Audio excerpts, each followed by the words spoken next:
What's up guys? Another road, another day. Visiting another solar power plant project. Para malaman nyo paano natin gagawin. For example, gagamit tayo ng plate compactor, sir. Tama?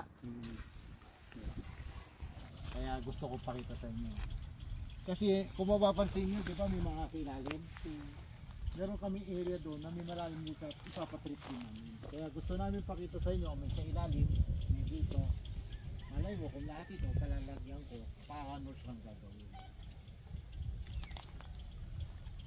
Lahat Oh, this will be the one that we need to stabilize.